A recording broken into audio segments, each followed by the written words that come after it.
नमस्कार, मैं डॉक्टर राकेश पाठक। महाराष्ट्र में चल रहा सत्ता का संघर्ष अब चरम पर पहुंच गया है। हो सकता है जिस वक्त आप तक यह वीडियो पहुंचे तब तक उद्धव ठाकरे के नेतृत्व वाली महाविकास आघाड़ी सरकार चलती बने, क्योंकि अब जो हालात हैं उससे ये लगने लगा है कि उद्धव ठाकरे अपनी ही पार्टी के विधायकों को साधने में नाकाम रहे हैं। आप जानते हैं कि 2-3 दिन पहले शिवसेना के 30 से अधिक विधायक शिवसेना नेता एकनाथ शिंदे की अगुवाई में रातों रात मुंबई से गायब हो गए थे और वे पाए गए गुजरात के सूरत के 5 सितारा होटल में। एकनाथ शिंदे और उनके साथियों की बगावत के बाद ये लग ही रहा था कि शिवसेना की सरकार यानी उद्धव ठाकरे के नेतृत्व वाली सरकार अब ज्यादा दिन की मेहमान नहीं है। इस बीच में उद्धव ठाकरे ने लगातार कोशिश की कि अपने बागी विधायकों से संपर्क करें। उनके 2 सहयोगी सूरत पहुंचे, जैसे तैसे उनका संपर्क हुआ एकनाथ शिंदे से। टेलीफोन पर उनकी बात भी हुई, लेकिन एकनाथ शिंदे की जो शर्तें थी वे उद्धव ठाकरे को मंजूर नहीं थी।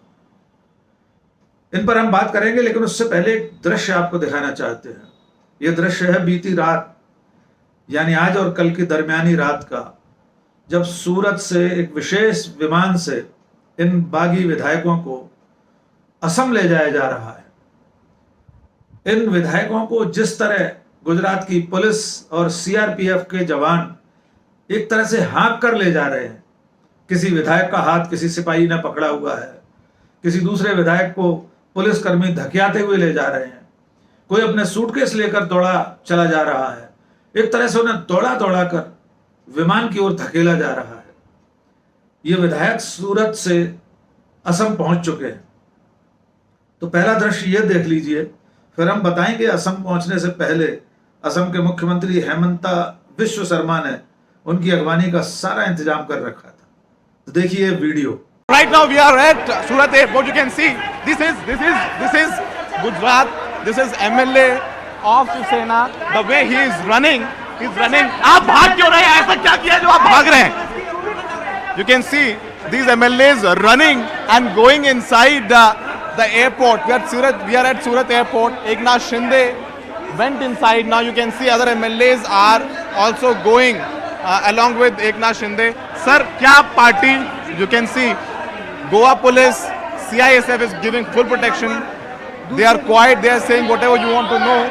Ask Shinde Sahab. You can say the way they are being taken by Gujarat police. You can see the use of police power in Gujarat.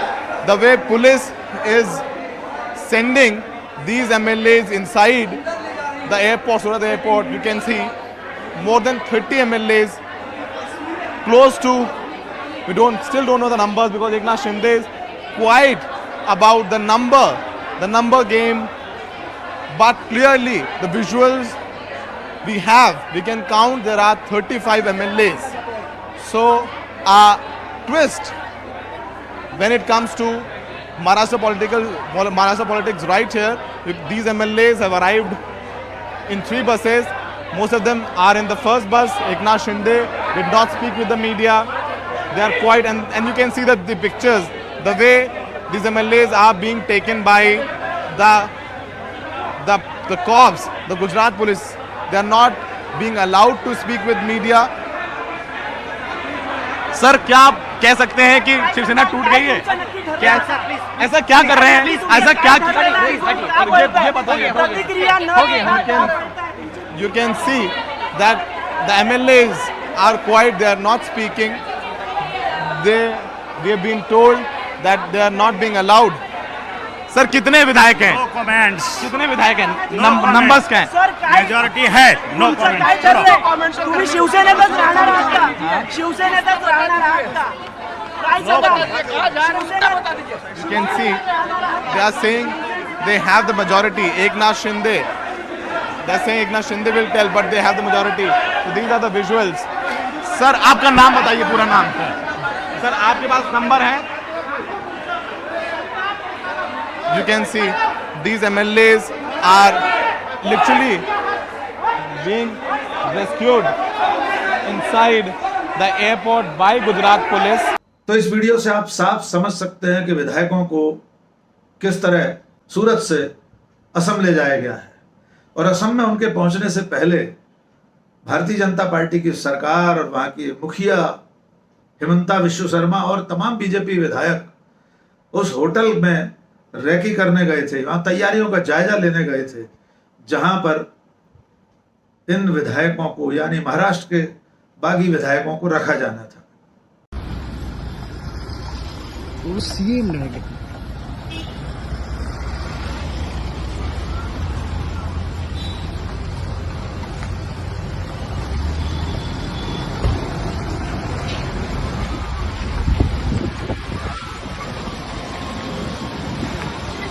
तो इस बीच में 2 दिन की कवायद के बाद यह स्पष्ट हो गया कि शिवसेना के कुल 55 में से 30 से अधिक विधायक, दावा तो 30 से अधिक का है, लेकिन फिलहाल जो संख्या सामने आई है उससे स्पष्ट है कि कम से कम 30 विधायक तो एकनाथ शिंदे के साथ इस वक्त गुवाहाटी में हैं ही।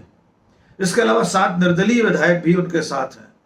यानी बहुत साफ है कि शिवसेना अपने ही खेमे को बचाने में कामयाब नहीं रही। आप सब जानते हैं कि महाराष्ट्र की महाविकास आघाड़ी में भारतीय राष्ट्रीय कांग्रेस और राष्ट्रवादी कांग्रेस भी शामिल है। इन तीनों के गठबंधन से जो सरकार 2.5 साल से चल रही थी, अब वो जाती हुई दिखाई दे रही है। खबरें इस तरह से आ रही हैं कि आज दोपहर में उद्धव ठाकरे ने अपनी कैबिनेट की बैठक बुलाई है और वे शायद विधानसभा को भंग करके फिर से चुनाव का फैसला करेंगे। राज्यपाल को अपनी अनुशंसा विधानसभा भंग करने की देंगे। तकनीकी रूप से जब तक कि सदन में बहुमत का फैसला नहीं हो जाता, तब तक उद्धव ठाकरे और उनकी सरकार बहुमत में मानी जाएगी, और अगर वो बहुमत की सरकार विधानसभा भंग करने की सिफारिश राज्यपाल को करती है तो वैधानिक रूप से राज्यपाल को उसे मानना होता है। राज्यपाल मानेंगे कि नहीं मानेंगे, ये आने वाले दिनों में हमारे सामने होगा। इस बीच में खबर यह भी है कि महाराष्ट्र के राज्यपाल भगत सिंह कोश्यारी कोविड पॉजिटिव हो गए हैं और वे अवकाश पर हैं। उनकी जगह संभवतः आज शाम तक गोवा के राज्यपाल या निकटवर्ती किसी और राज्य के राज्यपाल को महाराष्ट्र का प्रभार दिया जा सकता है। तो आने वाले कुछ घंटे महाराष्ट्र के लिए निर्णायक होंगे। हमें देखना होगा कि ये महाराष्ट्र में सियासत का ऊंट किस करवट बैठता है। फिलहाल सोशल मीडिया पर महाराष्ट्र की इस पूरी उठापटक के पीछे भारतीय जनता पार्टी, केंद्रीय गृह मंत्री अमित शाह, जेपी नड्डा, देवेंद्र फडणवीस और सर्वोच्च शिखर पर बैठे माननीय प्रधानमंत्री नरेंद्र मोदी की भूमिका पर भी सवाल उठ रहे हैं। सोशल मीडिया पर लोग सवाल पूछ रहे हैं कि अगर चुनी हुई सरकारों का इसी तरह हश्र होना है, इसी तरह दल बदल के जरिए, बगावत के जरिए विधायकों को बंधक बनाकर दूसरे राज्यों में ले जाकर सरकारें गिराई जानी है, दोबारा बनाई जानी है, तो फिर वोट के जरिए जनता को सरकारों को चुनने की क्या जरूरत है। देखना होगा इन सवालों के जवाब हमारा लोकतंत्र और जनता कब तक ढूंढ पाती है।